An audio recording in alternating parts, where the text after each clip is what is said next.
Hello বন্ধুরা এবং আমার প্রিয় ছাত্রছাত্রীরা, চলো আজকে আমরা নতুন পড়া শুরু করি। পড়া শুরু করার আগে যারা আমার এই ভিডিওটা ইউটিউবে দেখছো তারা অবশ্যই আমার চ্যানেলটাকে সাবস্ক্রাইব করে দাও, আর যারা এই ভিডিওটা ফেসবুক পেজে দেখছো তারা অবশ্যই আমার এই পেজটাকে ফলো করো। তাহলে পরবর্তী ভিডিওগুলো পেতে খুবই সুবিধা হবে এবং আমিও নতুন ভিডিও বানাতে উৎসাহ পাবো। তো আজকে আমরা পড়বো ক্লাস 5 বাটারফ্লাই লেসন 1-এর অ্যাক্টিভিটি 3 এবং 4। আমি আগে এটা বলে দিই ঠিকঠাক করে, তারপরে আমি ভিডিওর শেষে গিয়ে লিখে দেব। আগে অর্থগুলো আমরা ঠিকঠাক করে বুঝে নিই। অ্যাক্টিভিটি 3 কি বলছে? লেট আস মানে চলো আমরা সম্পূর্ণ করি দ্য ফলোয়িং নিচে দেওয়া সেন্টেন্সেস বাক্যগুলি উইথ ইনফরমেশন মানে তথ্য দিয়ে ফ্রম দ্য টেক্সট মানে পাঠ্য থেকে। চলো পাঠ্য থেকে তথ্য দিয়ে আমরা বাক্যগুলি সম্পূর্ণ করি। তো 1 নম্বরে কি বলছে? গান্ধীজি ভ্রমণ করেছিলেন ডিফারেন্ট মানে বিভিন্ন প্লেসেস জায়গায় টু। গান্ধীজি বিভিন্ন জায়গায় ভ্রমণ করেছিলেন টু কি করতে সেটা লিখতে হবে। উত্তরটা হবে to collect funds for India's freedom struggle. বিতে বলছে ইন ওড়িশাতে। আমি ভিডিওর শেষে এগুলো লিখে দেব, সবাই শেষ পর্যন্ত ভিডিওটা দেখবে। ইন ওড়িশাতে গান্ধীজি সাক্ষাৎ করেছিলেন একজন ড্যাশ। তার উত্তরটা হবে ইন ওড়িশা গান্ধীজি মেট আ, এখানে অ্যান লিখতে হবে, এটা an old woman. The old woman went বৃদ্ধা মহিলাটি গিয়েছিলেন নিয়ার কাছাকাছি গান্ধীজির অ্যান্ড টাচড হিজ ফিট এবং তার পা ছুঁয়েছিলেন মানে প্রণাম করতে আমরা যেভাবে পাটা ছুঁই।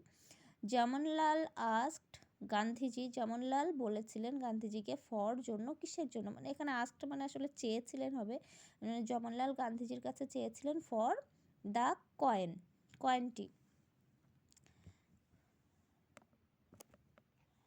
এবার অ্যাক্টিভিটি 4-এ কী বলছে? লেটস রাইট চলো লেখো টি ফর ট্রু স্টেটমেন্টস মানে বিবৃতি বা বক্তব্য বা কথা, যা খুশি বলতে পারো, মানে সত্য কথার জন্য টি লেখো। And F for false statements এবং মিথ্যা কথার জন্য এফ লেখো বা মিথ্যা বিবৃতির জন্য এফ লেখো।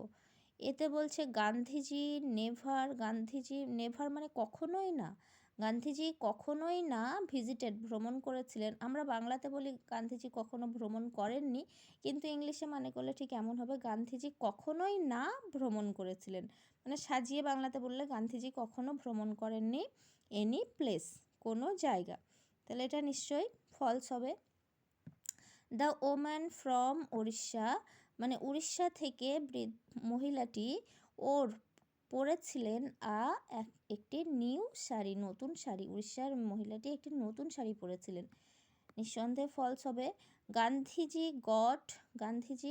গট মানে হচ্ছে পেয়েছিলেন একটি coin from the old woman. Gandhiji বৃদ্ধা মহিলাটির কাছ থেকে একটি কয়েন পেয়েছিলেন, তাহলে এটা ট্রু হবে। জামনলাল সংগ্রহ করেছিলেন দ্য কয়েন মানে কয়েনটি ফ্রম গান্ধীজি। জামনলাল গান্ধীজির কাছ থেকে কয়েনটা সংগ্রহ করেছিলেন, এটা নিশ্চয়ই ফলস হবে কারণ গান্ধীজি সেটা দিতে অস্বীকার করেছিলেন। তো চলো আমরা এবার উত্তরগুলো এক এক করে লিখে নিই। Gandhiji visited different places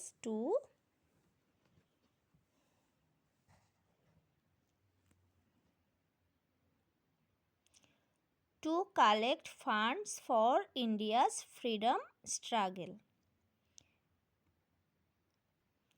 In Odisha, Gandhiji met an old woman. The old woman went near Gandhiji and touched his feet. Jamonlal asked Gandhiji for the coin. এবার Gandhiji never visited any place মানে গান্ধীজি কখনোই কোথাও ভ্রমণ করেননি, false. The woman from Orissa or a new sari, উড়িষ্যার মহিলাটি একটি নতুন শাড়ি পরেছিলেন। False. Gandhiji got a coin from the old woman, Gandhiji বৃদ্ধা মহিলাটির কাছ থেকে একটি কয়েন পেয়েছিলেন। True. Jamnalal collected the coin from Gandhiji, Jamnalal গান্ধীজির কাছ থেকে কয়েনটা সংগ্রহ করেছিলেন। এটা ফলস। তাহলে আজকের ভিডিও এই পর্যন্তই। ভিডিওটা পুরোপুরি দেখার জন্য সবাইকে ধন্যবাদ। অবশ্যই আমার চ্যানেলটাকে সাবস্ক্রাইব এবং ফলো করে দিও।